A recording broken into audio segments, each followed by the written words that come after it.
Welcome back to Katawa Shoujo. Let's see what awaits this time around in Rin's route of the game. You'd be wasting your talents otherwise. If you don't, go where? To waste. I think it'd be a waste for other people to not see these things. I'll try to push her a little to extract some sort of decisiveness out of her, but Nomaya decides to intervene. Oh, it's not that bad. I agree that it's important to strike when the iron is hot, but Izuka is still just 18. She'll have time and her abilities mature. That's a sensible way of looking at it. That said, there are many advantages for trying to make a break at a young age, if at all possible. Yes, but you could have exactly the same kind of talents as somebody else, but because they're older than you, they always look at the one who has more experience. Yeah, but now, my boy, it's a big decision. Even though I'd like Tezuka to be more decisive as well, she needs time to mull it over. Exactly. Why don't we let her decide? You have good intentions, but in the end it comes down to her own feelings. Exactly. Any thoughts on the subject, Tezuka? You've been quiet all afternoon. We both look at Rin, who doesn't return either of our gazes. No, I think I'm going. You are? What a shame. Promise me you'll give me some kind of an answer in a week or so, right? Alright.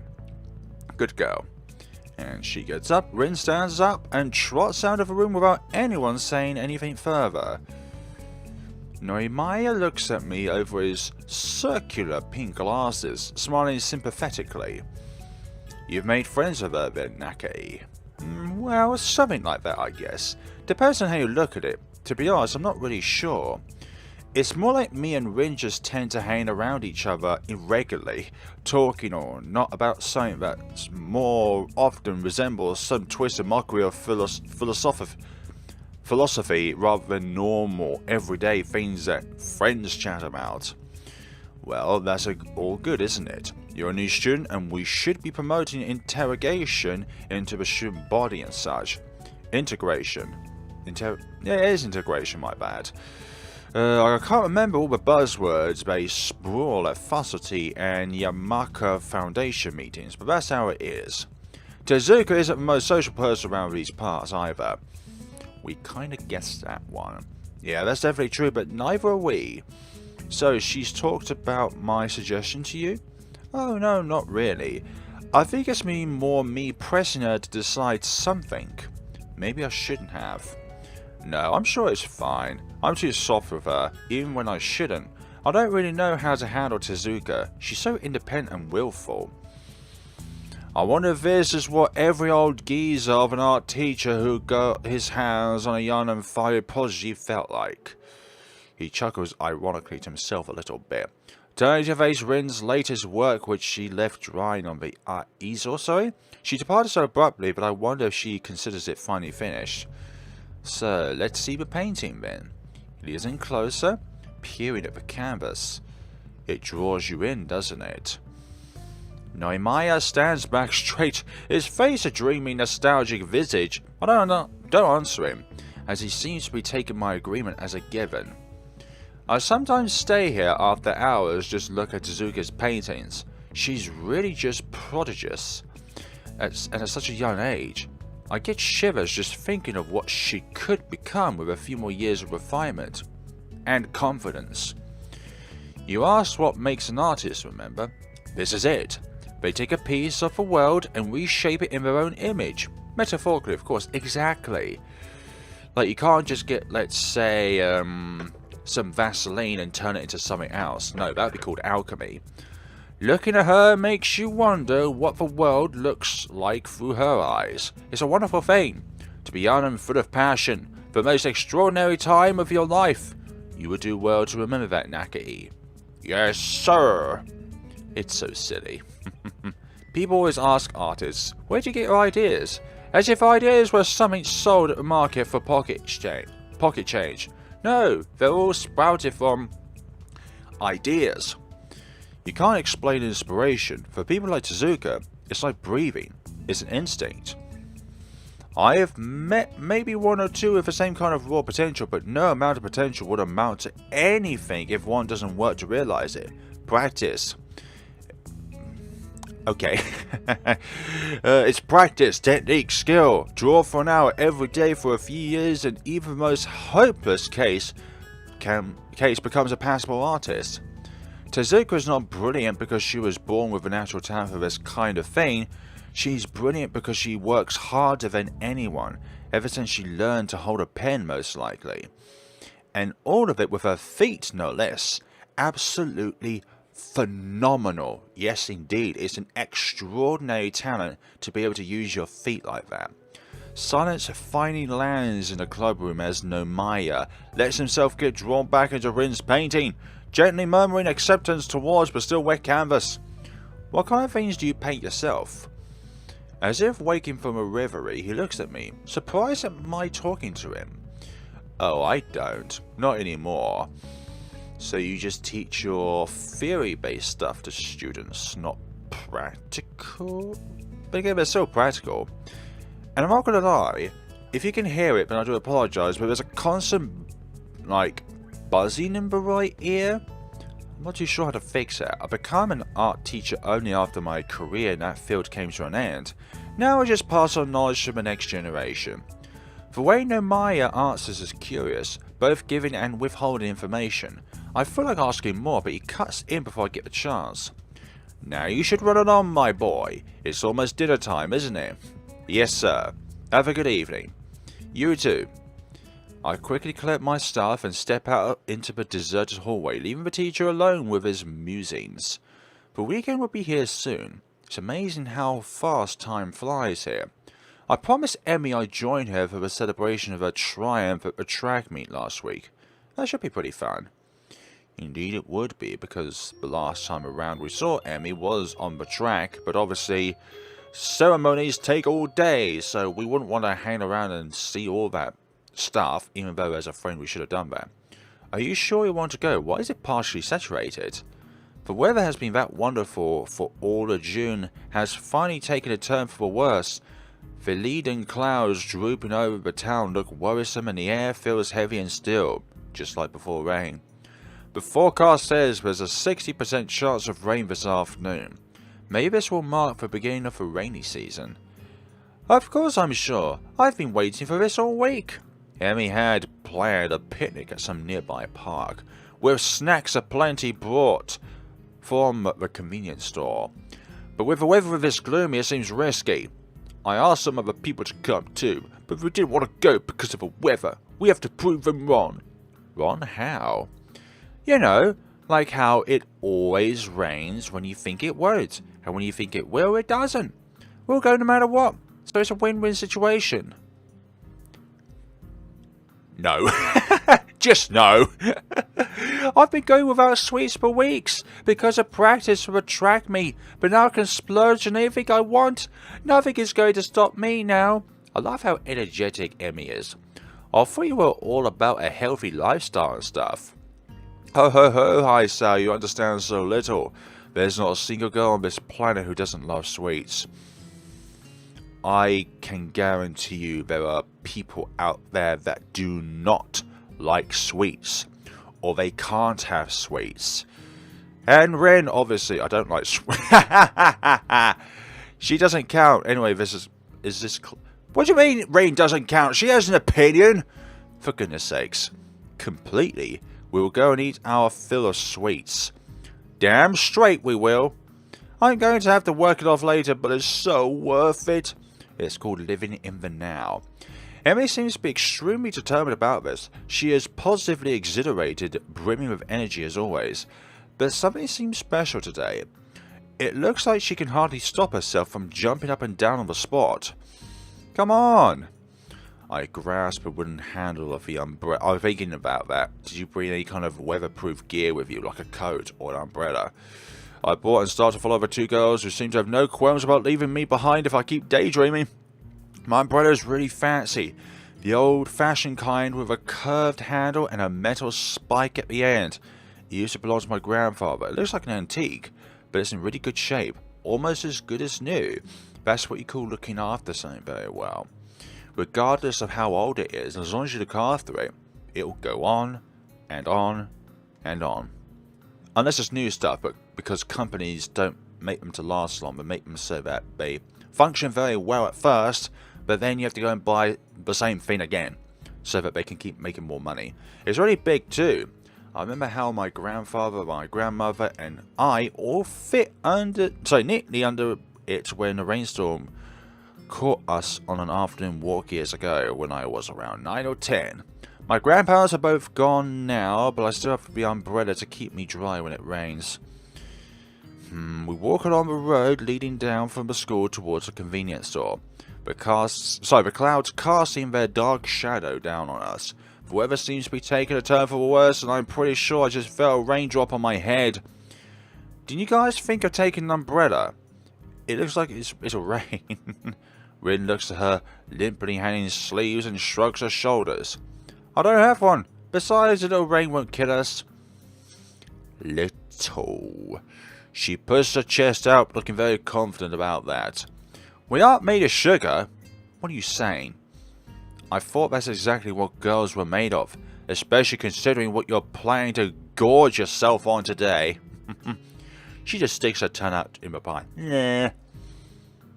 The walk down from the school to the local shopping district is not a long one, but it's not very short either. It's all downhill, so our steps roll easily, but time stretches out nonetheless. The distance is right there, in that grey area where you don't expect the trip to be quickly over with. But you aren't preparing for a long walk either. So what you're saying is it's a middle ground walk. It's not too short, but not too long. Thus, the trip is slightly too long to stay comfortably quiet the whole time, but the girls don't seem to mind. That's what she said. Rin walks calmly ahead, seemingly lost in thought. I'm kind of weary about starting a conversation, since the last time didn't end very well for either of us. That's why you should break the ice.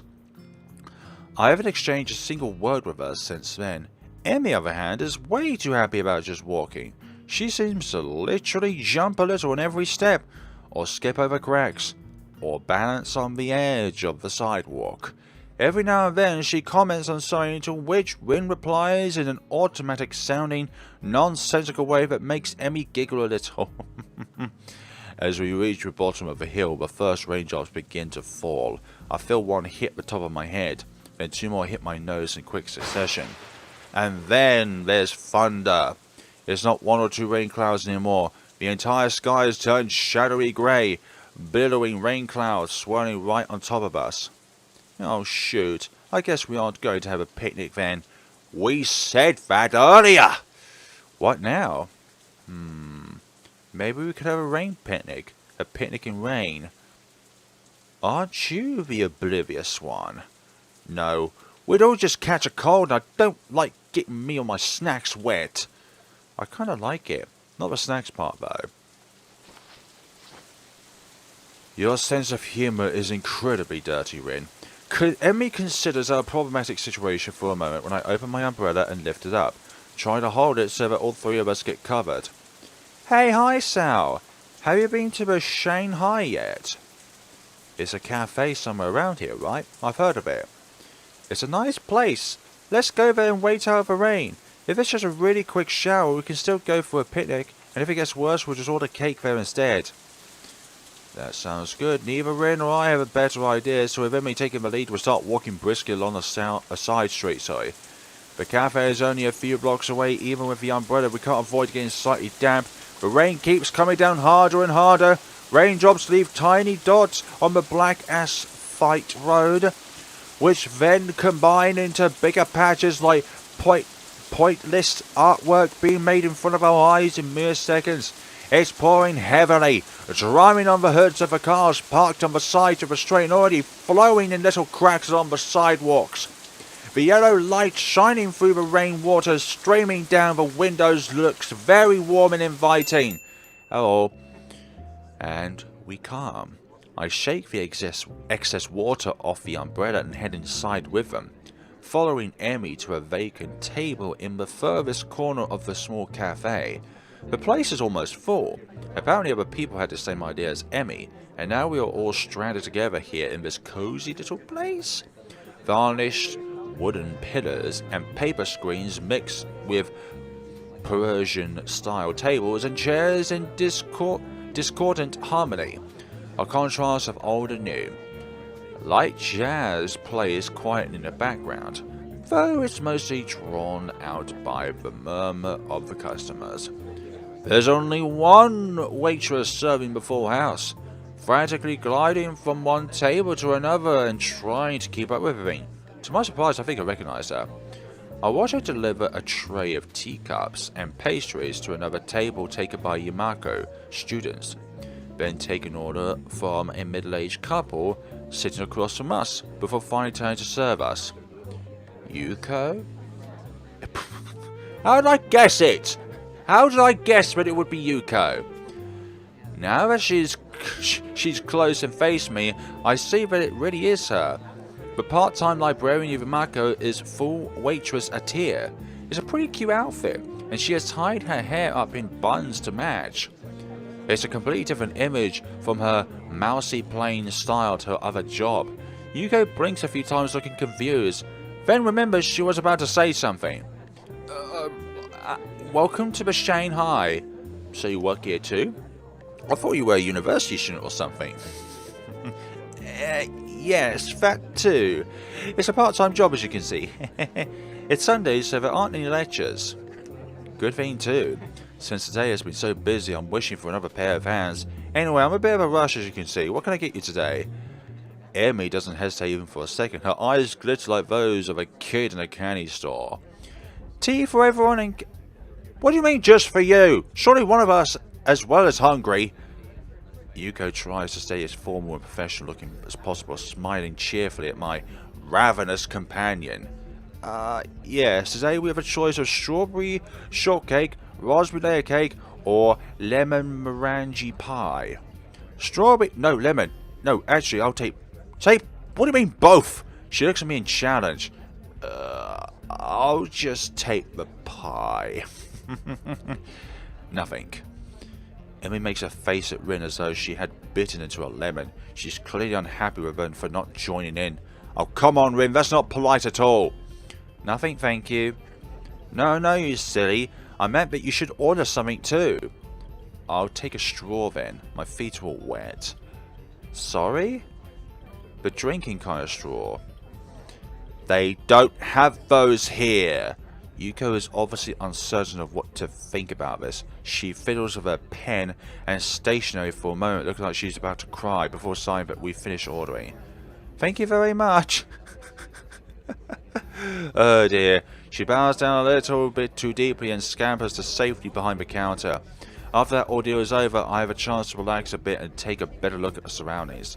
Almost every table was occupied by people happy to be out of the rain, thankfully sipping their tea while waiting to dry off. Fragments of grumbling about the lousy weather or discussions over recent homework carry from nearby tables to my ears. Each one overlaps the other, but all are covered by the sound of falling rain and not clicking on the screen. Let's see. After a while, Yuko returns to our table, carrying a tray with a huge teapot, 3 cups, a slice of cake, and 2 slices of pie. Oh. I think the word clumsy can come into mind for her.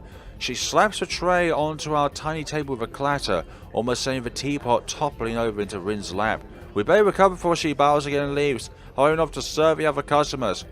Emmy has been eyeing her strawberry cake very hungrily all this time, but somehow she managed to contain herself until Yuko was out of sight. She digs in with gusto, while I content myself with pouring tea for everyone and placing the straw in Rin's cup. Rin looks at the way the tea swirls round and round in her white china cup, her eyes half closed, almost like she has been hypnotized. I pick up my fork and eye the food in front of me. The pie I got looks perfectly done. A thick layer of meringue atop creamy lemon custard. I've forgotten how to pronounce that word. The word that begins with M and ends with E. Meringue? After having the first bite, I pause, savouring the combination of tangy citrus and smooth sugary mangarine. It's quite good, but a bit too sweet for me. Very good. She's You shouldn't talk with a mouth full, that's very rude. She's talking through a mouthful of cake, although halfway through a slice, even though it's not exactly small. I want to taste some of that. Before I get to respond, she strikes out my delicious pie, takes a piece of her fork and escapes with it. This is pretty good too. What are you doing? You have a slice of your own. Yeah, but if I started on that before finishing the cake, it'd be rude, don't you think? No. That doesn't even make any sense. Her insolence is outrageous, but the gentleman in me allows for no retaliation. I glare angrily at her, and she replies by sticking out her tongue impishly. Emmy is even more hyper than usual today, but I don't mind. It's good for her to let off some steam. I take another sip of the tea in my cup, so it's good and hot, even though I don't usually care much for tea. And the atmosphere in the cafe is very relaxing despite being very loud. I don't mind spending the rest of the afternoon here. Not even after Emmy orders her second piece of strawberry cake and Rin spends most of the time staring fixedly at the rain streaming down from the heavens.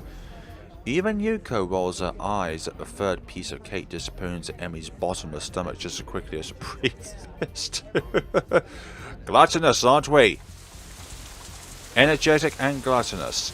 Despite the passing of time, it's still rain outside when we exit the Shanghai, though it seems to be letting up a little. Too bad it had to rain on your parade. Weren't we supposed to have a picnic? Don't go back to that! We're not having a picnic in this weather! Emmy doesn't look too distraught over this turn of events. No, it's fine. We had a good time, didn't we? I feel really pumped up. And filled. It isn't even raining that hard anymore. I kind of want to hike back to school to get rid of this energy and work off some of that cake. She stretches her arms out and arches over her back like a cat. After rolling her shoulders around twice, she smiles brightly. Man, I can't really run with these legs, though especially uphill. I wish I brought my other ones. This notion sounds odd, spoken so casually, but I guess for Emmy, changing legs is sort of like someone else changing shoes. Exactly. Maybe if I walk really fast, that'll be kind of like running. I think I'll do that. I won't be able to keep up with going uphill, though I am in bad shape, plus you'll get wet without an umbrella. It's hardly even a drizzle now. A few drops won't hurt. I think I'm going to go to the track after I change my legs too. Emmy skips away from the protection of my umbrella and goes on ahead at a brisk pace. Suddenly she seems to remember something and she stops and spins around. See you tomorrow. Come eat lunch with us on the roof. I brought enough for 3. Rin and I are left to watch her wave at us and skip off again. Soon she disappears around a street corner. I'll never understand why Emmy is perpetually in such a hurry to get somewhere. So, would you like me to walk you back to school so that at least one of you won't get wet? If you are happy with it. It seems neither of us wants to keep alive the strained atmosphere from the argument a few days ago in the art room, which makes me feel relieved. I don't want to bear grudges and I'm happy that Rin feels the same way. Thus it is decided that we are content with each other's company for now, and we start walking the same direction as Emmy, albeit at a considerably calmer pace. I get a bit closer to Rin, even though the umbrella is already big enough to shelter us both. I can feel her nearby warmth providing a contrast to the chilly as this rainy weather. Yeah, it is definitely what you call a rainy season, as it were, for goodness sakes. Raindrops hitting the umbrella to make a distinctive sound, playing the static, whatever that word is. I've never seen that word in my entire life. Melody of rainfall for nobody in particular. I realise I've never been outside in the rain in what feels like forever. I inhale, taking in the scent of rain, feeling the weather with all my senses. The world melts into a blur inside the rain. The colours of the sky have deepened from grey to dark blue, with hues of red added to the mix from the sunlight reflecting off the clouds. Low-hanging sky looks pretty, as if I could reach out my hand and touch it. Have I told you how much I like rain? It's like painting. It makes me feel connected. Almost echoing my thoughts, Rin lets out one of her own. It slips out of her mouth, circling around us gently. Everything looks so soft, like the outlines of things just disappear. I like that. It's like the rain is hugging me. Her voice sounds different from usual, more gentle now, and soft. I wonder if it's only because of the rain, or because of the mood the rain brought upon the quiet artist girl. I feel that mood in myself too, enhanced by her words. Yeah, I like rainy weather too. It's nice every once in a while. And what it is about the rain. Everything. Everything you say about the rain. Okay. Silence follows the statement as it allows for no continuation. I decided to push the direction for the conversation a little. But you know, if you like the theme of being connected, what's the problem with showing your paintings to others? Don't you want to be connected to other people? It's not the same. You're comparing apples and squids. How? I brought up a subject Rin wants to avoid, and it shuts her down again. The question stays hanging between us for the rest of the trip back to school, and I can't help wondering what on earth I could have said to truly reach Rin. Does she feel that she's lacking an identity? She has a strong personality, but if pressed to elaborate, I'm not sure I could describe it accurately. She feels like a person who is in constant conflict with herself. I never know what to expect when I talk to her. I wonder how she herself experiences that disconnect. If Rin is asking herself every day, who am I? And obsessively paints images to define herself day after day, what does she think of that way of living? The irony is, that's the exact question I've been asking myself for the past 4 or 5 months. For me it was miserable. I can only assume that it's the natural state of being for this girl. And we make it back to the school. Aha!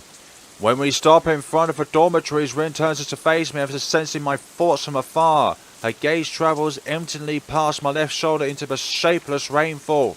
Her dark eyes seem to suck the low ambient light into themselves, like a reverse mirror.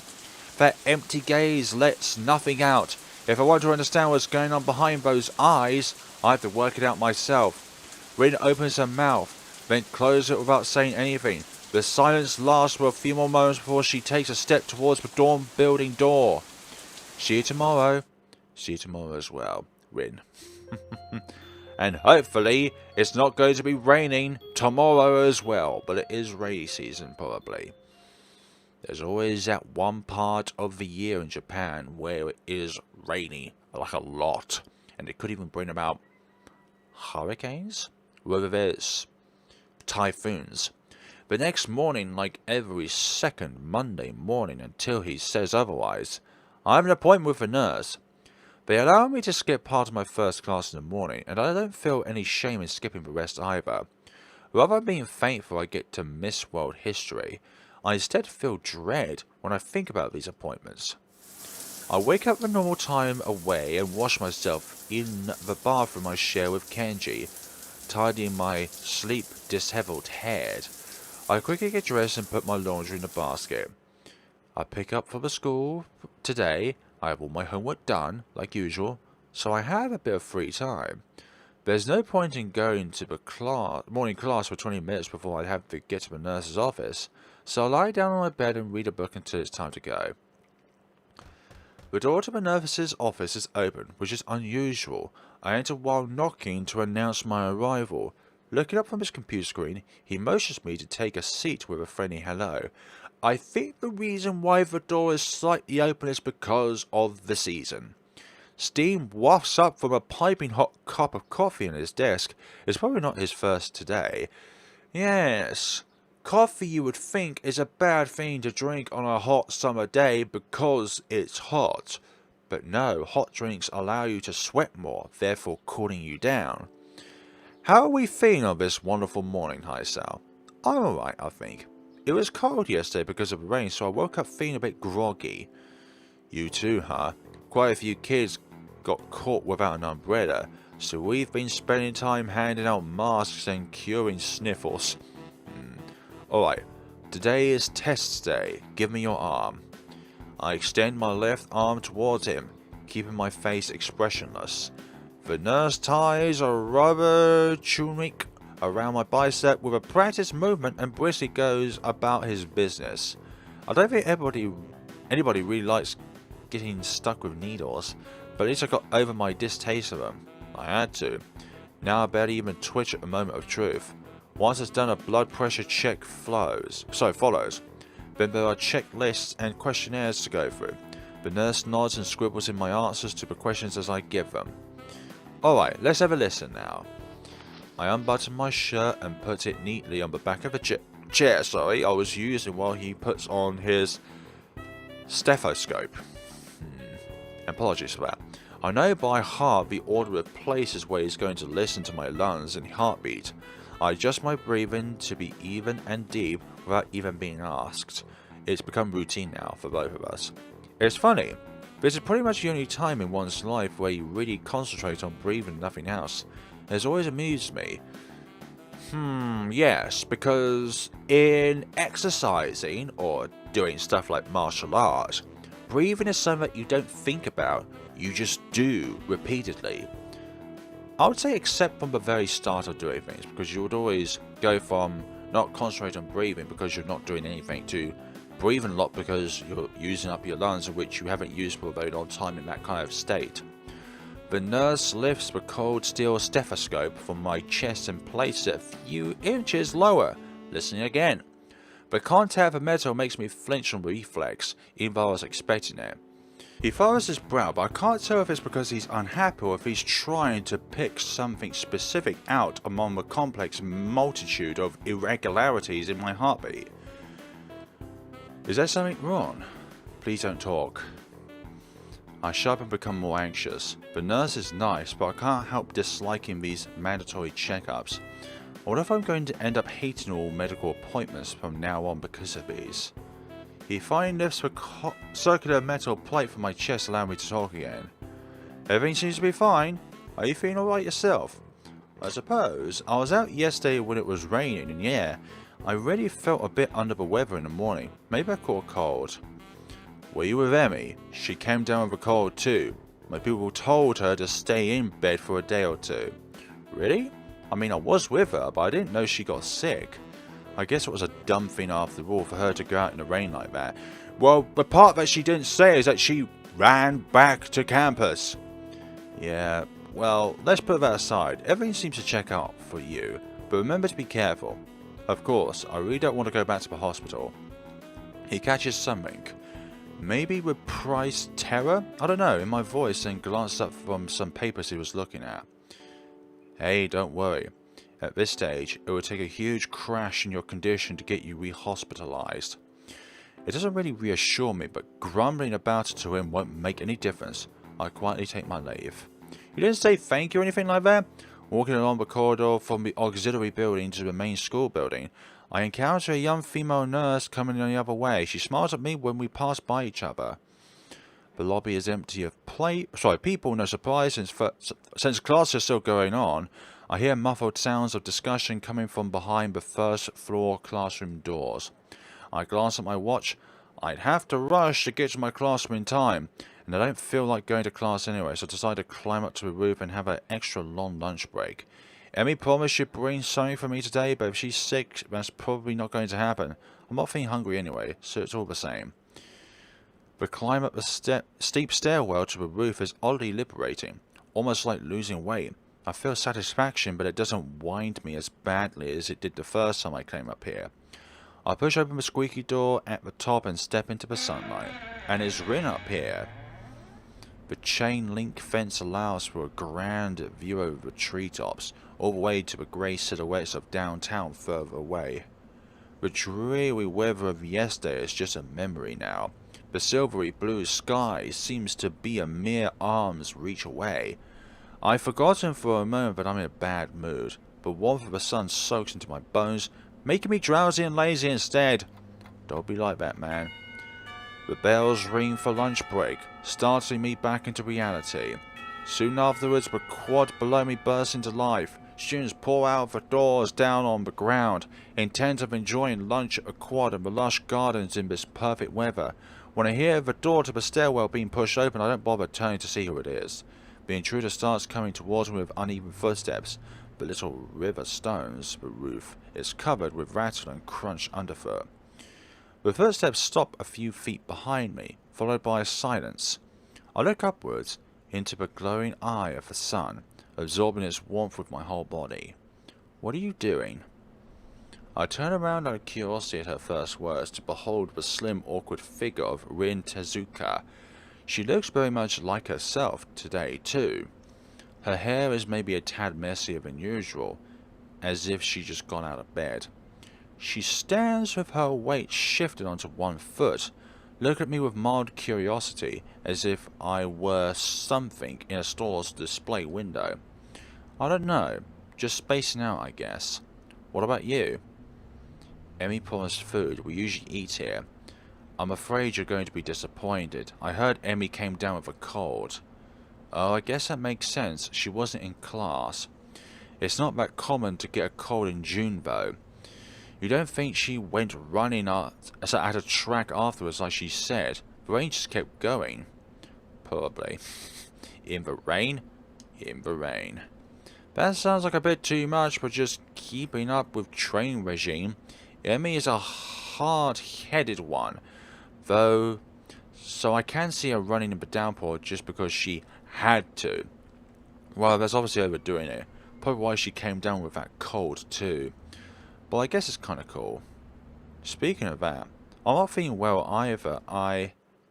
You're sneezing? Rin sneezes pretty hard, failing to stop stopping it in time. She cranes her head down to wipe her nose on her shoulder, so deciding that would be too unladylike, I pull out my handkerchief and hold it to her nose. Here, bless you. Thanks? She clears her nose and I dab the handkerchief gently on it, wiping it clean. Okay, noses are cute, apparently. Her nose is really cute. Odd enough, it's probably the girliest part of Rin's face. Ouch. I think I'm blushing a little, but Rin doesn't notice. Thanks. I think I might be coming up or down with something, too, like I was saying. Hope not. Rin doesn't seem to be too bothered about eating, so despite the lack of Emmy-provided lunch, we stay up on the rooftop. She comes over and stands next to me, right up against the fence, looking into the same abstract distance as I am. Nobody else seems to be coming around to intrude upon this calmness either. It's quiet and peaceful. Indeed it is peaceful. What does one do on a lunch break if not eat? It turns out that, between the two of us, we don't really know. Fortunately, passing time is an activity that manages itself just fine. Even though there's no conversation to fill the silence between the passing sounds, no pointless activities like cloud gazing to spend upon the minutes between now and then. Time marches on relentlessly. I keep checking the time on my watch but decide it's a dumb thing to do. Instead, I try to hold out for as long as possible before I check it again. Maybe I can hold out for 6 or 7 minutes. Rin remains silent, idly looking up at the chlorine expanse around above us. I wonder why. More often than not, we don't speak much. She said that she doesn't like speaking because of her perceived difficulties with expressing herself properly. As for me, I think I just got sucked into the habit of the hospital, where I spent such a long stretch of time never really talking to anyone. Most of the time I feel comfortable about this quiet mood, and even when I get the feeling that I have to break the silence, it's always so difficult to come up with something to talk about when it's with Rin. She and I are such different wavelengths that nothing seems to be on common ground. What is it that you like about the sky so much? She turns to me, her eyes dark and serious. Sky is the only thing that is perfect. Okay, I know it. You could say I'm an expert of sky if you wanted, and I am, even if you didn't want to, a sky expert. It's always different, but it's always perfect also when it's different. I'll follow her gaze up into the boundless blue expanse, thinking of her words. Have you ever wanted to be something different? It wouldn't be so bad to be the sky. No, I mean someone else. Someone different. To go to a normal school like everyone else. Schools are schools. Not have to worry about stuff. What stuff? Exactly. I'm trying to find the right words for a moment, but can't manage to form a sentence that I'd be comfortable with actually using. Man, I don't really want to say it aloud. Try. I'm not so good at mind reading. Don't you ever want to not be disabled? She thinks about this and then shakes her head, frowning. That's a hard question. I don't know what to say. It's okay if you don't say anything. For some reason, I'm just so unsatisfied with who I am right now that I'm constantly thinking stuff like that. It's pretty hard to admit, but there it is.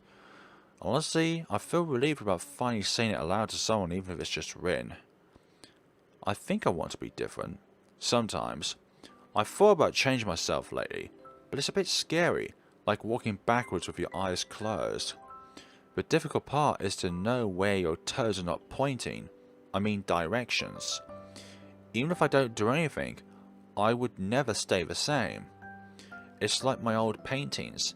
They are different than what I paint now, because I'm different. But they are still my paintings, so there's something the same. That's really strange. I am different every day, but I'm still me every day. Who am I then? You are you. You are you with slightly longer hair, except if you don't grow your hair. Is that a riddle? If you want it to be.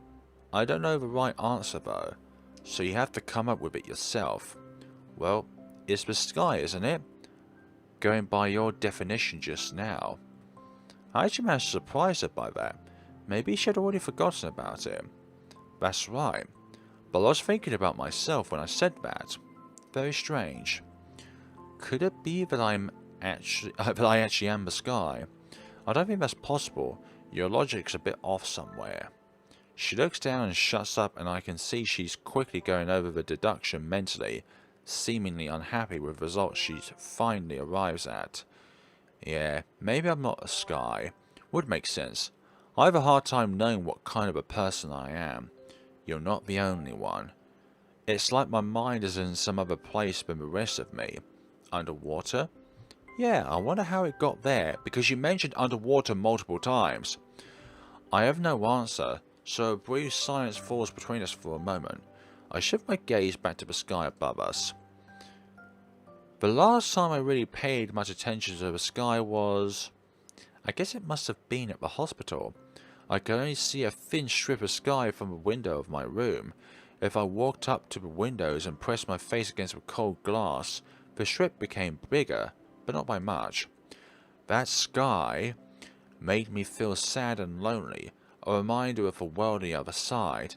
I wonder if there's another world beyond the sky we see from up here on the school's roof as well.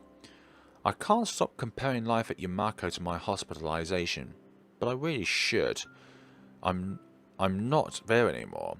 The narrow sky from the window of my hospital room, the faces of the doctors, the faces of my parents, the off-white walls everywhere, in Wanako's letter echoing the words she never said, they're things of the past now. I wish I could forget everything up until now, and that time would stop completely. There would be only me, Rin, and the sky, an eternal lunch break on this rooftop. Perfect, unchanging, and forever. Why is Rin within that equation of forever? I'm not sure if I like or hate this school. I could have gone to a normal school if I wanted, but I chose to come here. Why? I just decided I would. Kind of like melon or plum jelly. What about those? Do you think it was a good idea? I mean, there are a lot of good things about this school, but I think there are a few bad things also. I know. I kind of collect people because they are interesting. People here really are amazing. Most of them, but not all. Some people can't take it. They hurt too much. It gets really bad sometimes. You know, they hurt. I wonder if you're like that too. I hope not. I don't like things like that. Hey, I'm not your case study, and I'm not going to give up and die or anything. I think you should talk about you as a person towards others. Anyway, I meant more that this place is too distant from the real world. What's the real world? everything out there. We are real people, for goodness sakes! Real people with normal everyday lives that fit together like a puzzle. You don't think we aren't like that? Real people? Maybe we aren't. Well, no, we are. I just meant that it feels more like we're the leftover pieces. Rin thinks for a while, her almond-shaped eyes narrowing as she bites her lip a little bit, like a child. Is it hard to be disabled? Her question earns a dry chuckle from me. You tell me. You've been in this business a lot longer than I have. Not by choice, by the way. She thinks about that for a while. I don't really feel that disabled.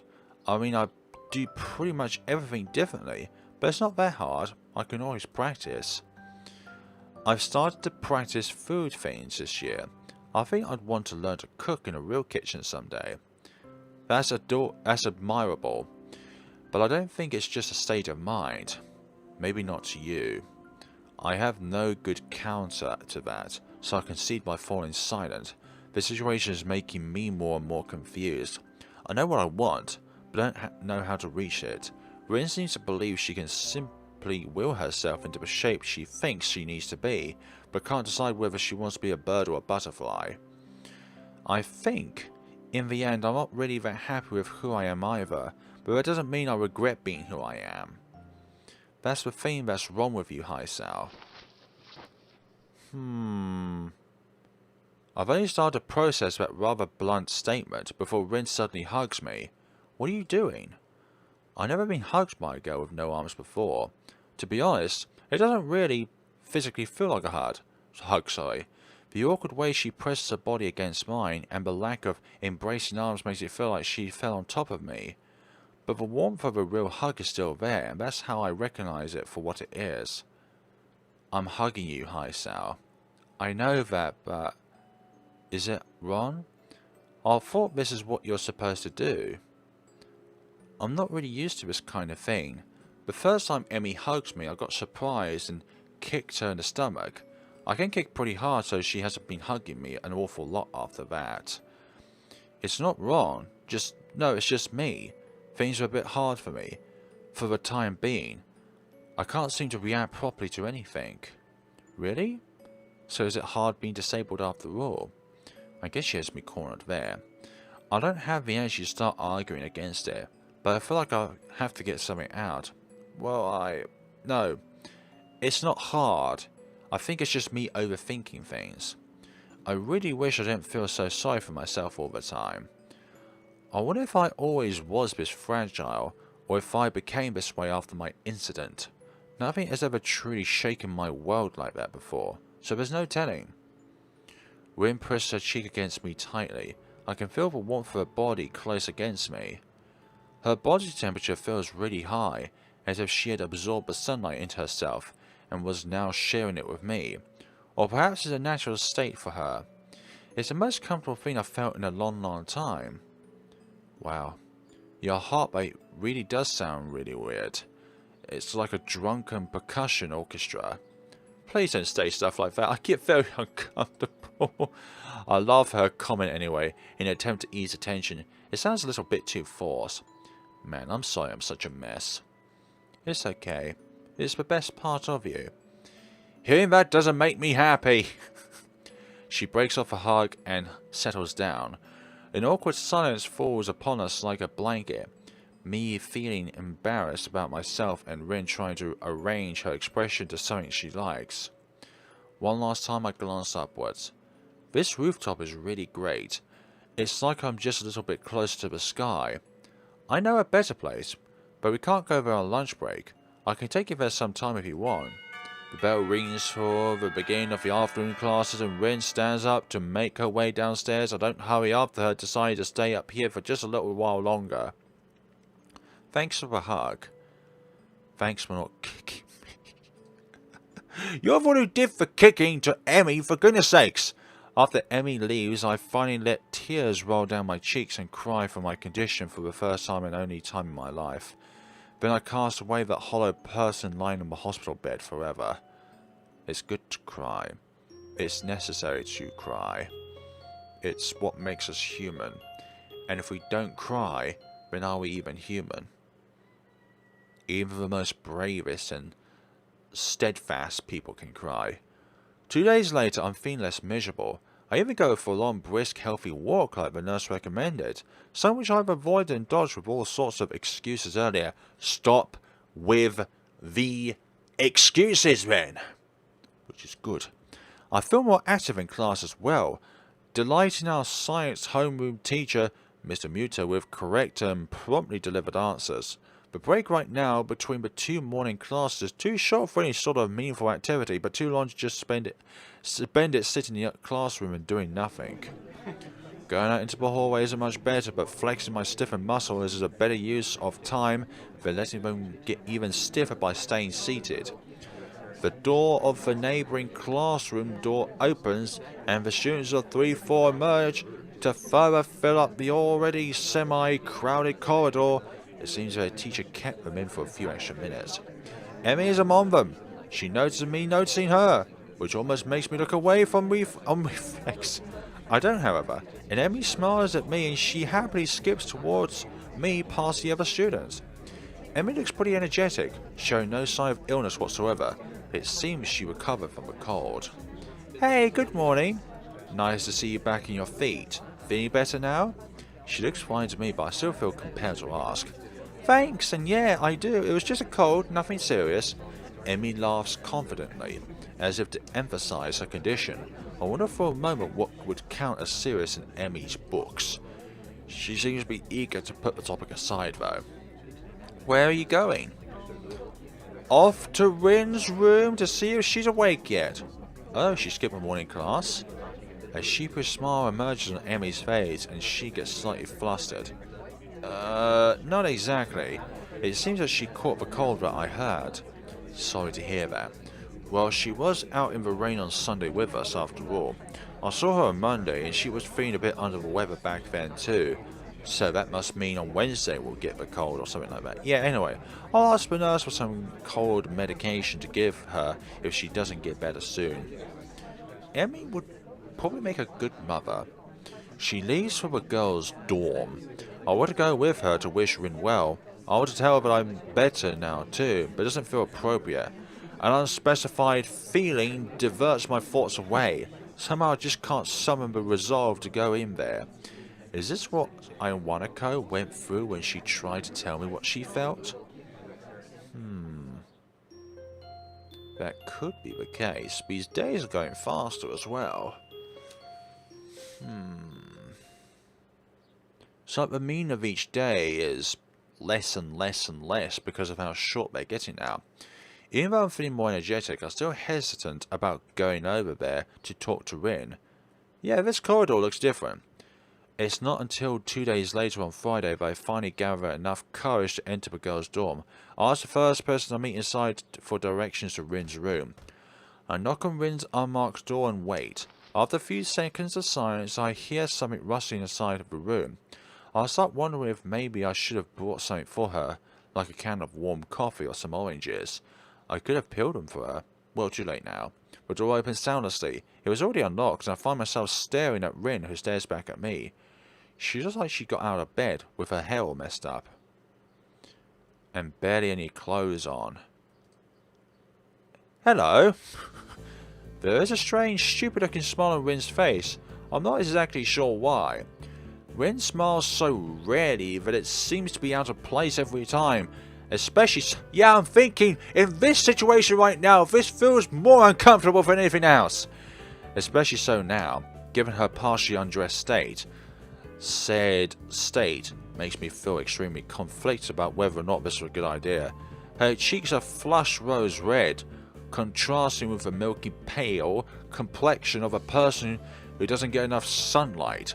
Her forehead looks sweaty as though she might have a fever. Hi. Now what? I didn't plan anything further than this, and Rin is staring at me with those expectant eyes of hers again. Somehow the situation gives me a very strange vibe. Her eyes are even more vacant than her usual, and she seems to have a hard time focusing them on anything.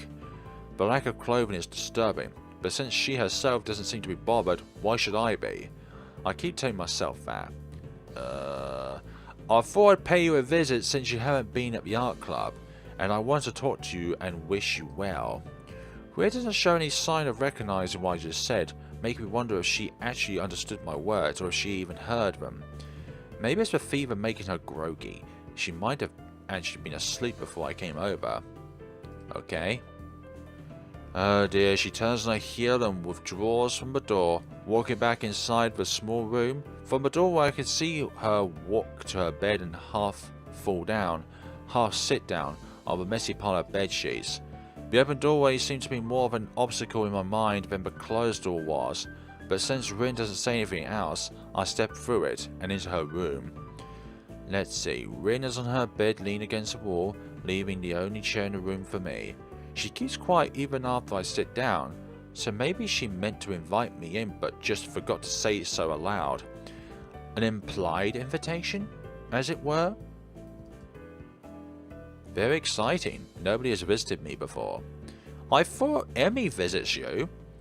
The breaking of the silence draws my attention from the room to its inhabitant, who currently seems to be in the middle of a very profound thought process.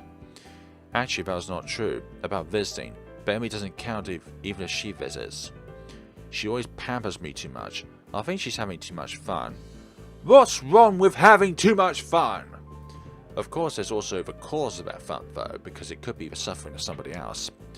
I thought I forgot how to put a bra on myself.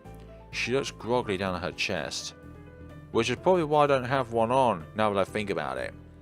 I haven't failed to notice that Rin doesn't have a shirt buttoned up either, but I try to keep my eyes strictly locked onto her eyes. It's rather evident that she's not a very body conscious person. My own body, however, is quite conscious of hers, right? She came to wake me up at 7:30 today. Can you imagine that? She paused for a while and glanced up at my dumbfounded face. On second thought, you probably can.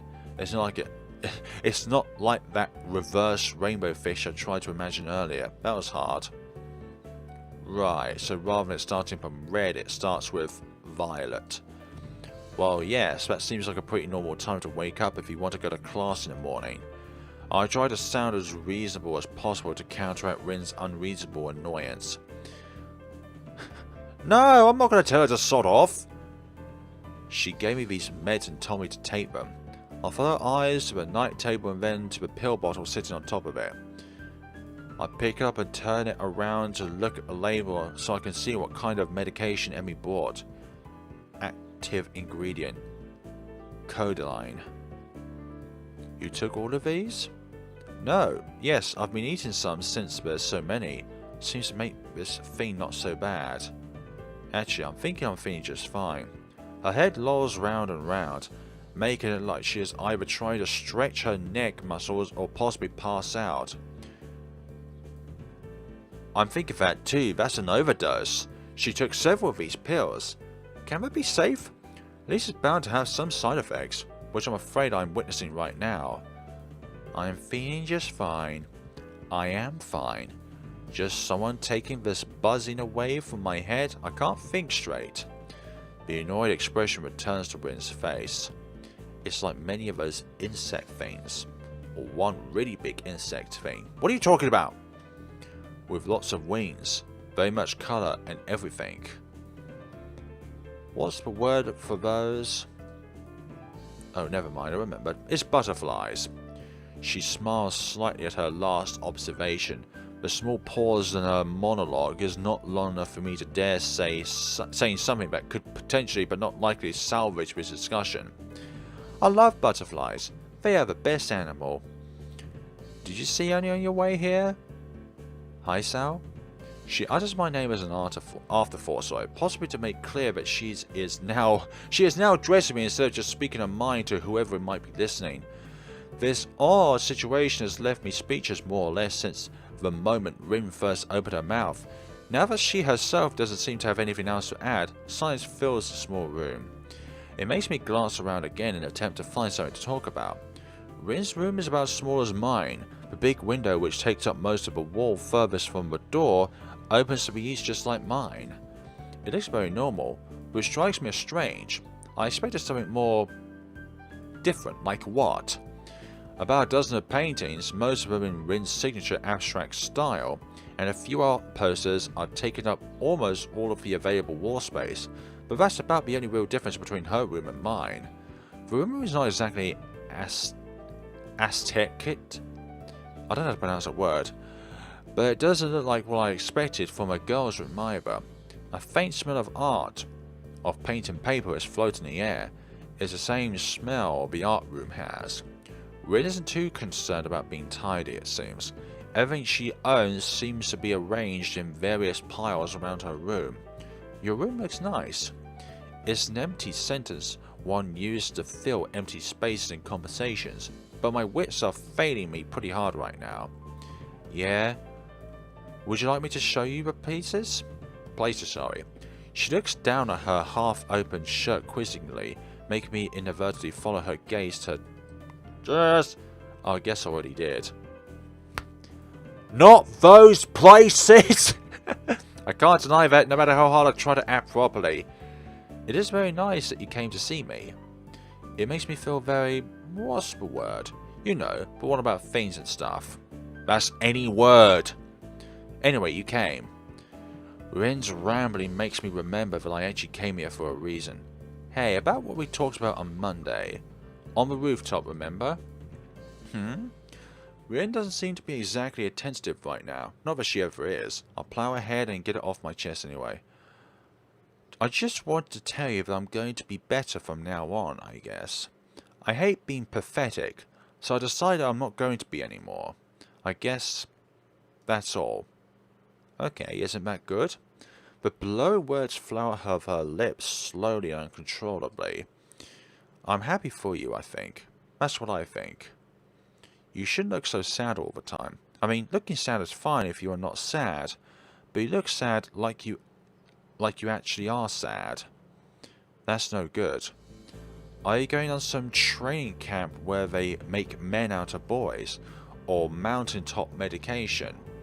No, I don't think so. Oh, I guess that's fine too.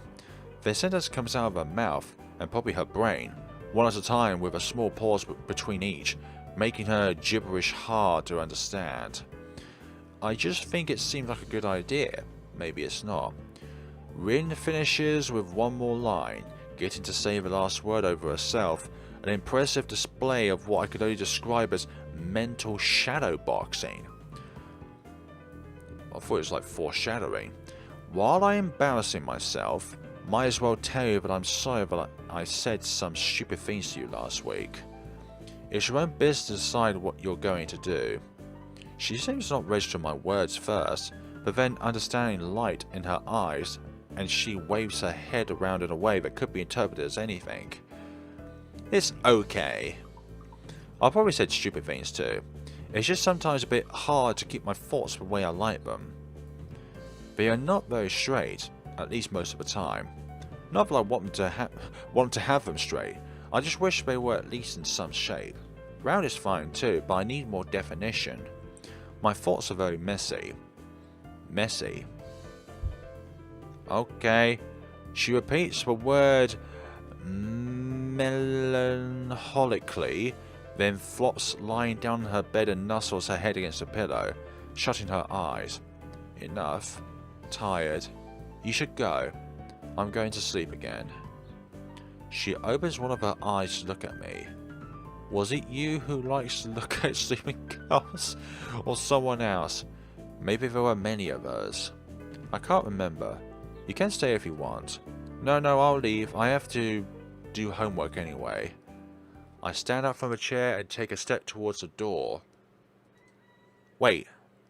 Her request stops me in my tracks. Not that I intend to scoot off right away. And she's happy again. My gosh, I look over my shoulder at the girl lying on her bed again, with the strangest kind of smile on her features. She should smile more often. I can walk you to the door. The door is just there? But I like the courtesy. It's the least a gentleman could do.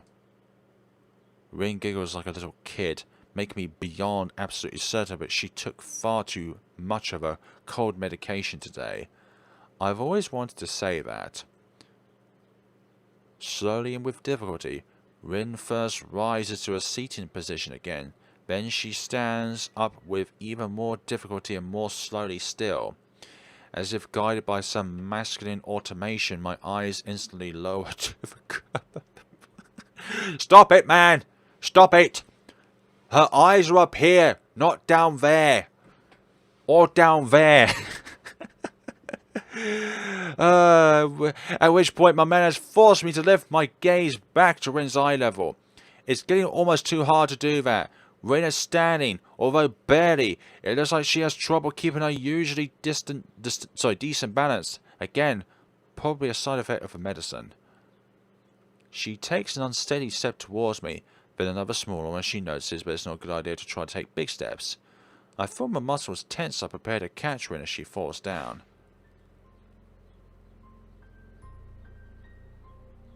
Wow. This was really unexpected. But in a way, this is really precious, you know. Like this very moment. She managed to take 2 more steps before she falls against me. To my surprise, neither her downwards momentum nor our slight height difference are able to stop Rin from pressing her heart-shaped lips squarely against mine. As our lips part after a confusing moment of nothing but the taste of Rin, I look down at her, trying to find some explanation for this bewildering event. The emphoric smile of a madman broadens on Rin's lips again, and... I wonder if I'll remember this tomorrow.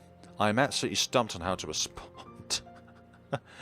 Rin takes a step backwards, separating her body from mine, and making me only now realise that they weren't even connected in the first place. The second step is actually a fall backwards, luckily straight onto her bed, so she has some sort of navigation. The soft thud Rin's thin body makes against the mattress breaks the silence. I move quickly over to her to see if she hurt herself, only to be met with a peaceful face of dreaming. Rin sleeps. She is lying diagonally across the bed, somehow managing to have simultaneously fallen asleep while standing up, and fallen down in a way that she didn't injure herself. Fool's luck. I tuck Rin in, covering her with the sheets as well as I can. She feels very light, even though I'm not that strong. I stand up to look at her, the oval-shaped face, the dark eyelashes shut against the feverish cheeks, the slender body covered with the pale sheets. Rin sleeps. A conflicts, plural, churn inside of me. I think about calling a nurse to keep an eye on her, but decide against it. After taking one more glance at her peaceful face, I decide that she'll be fine. I do pocket the remaining pills though. That I think is for the best. I exit the room and close the door soundlessly behind me. I exhale deeply, only now realizing I had held my breath for the better part of a minute. Taking a moment to relax, I try to calm down my heart racing like a jackrabbit. Yeah, I imagine after that kind of scenario, that was indeed the case. But what a magical moment that was as well. Like, I'm not sure if Rin did that because she wants to do that, but just because she wants to try out what it was like to do that. I had trouble getting to sleep that night, so the next morning finds me exceptionally groggy. I briefly consider skipping class, but remind myself that I was supposed to be a stronger person now. Yes, do not skip classes! I get up like a good boy and put on my uniform, then make my way to the main school building without eating breakfast. Be a better person, eat breakfast! I sit my seat in classroom 3-3, waving a greeting to Misha and Shizney like I do every morning, and let the day wash over me. Okay folks, we're going to leave things here, but that indeed was a very resounding episode with Rin, despite the earlier kind of internal conflict between the two people. But I'm starting to actually really like Rin as a person, actually.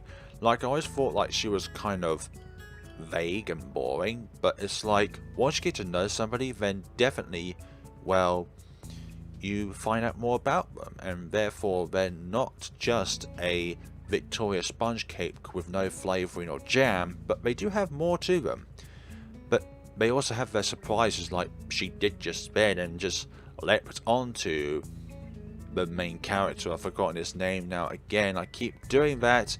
Hisao Nakai. And these things just happen like that. So, thank you all so much for watching, guys, and see you all in the next time with Katawa Shoujo. Thank you all so much for watching, and take care of yourselves.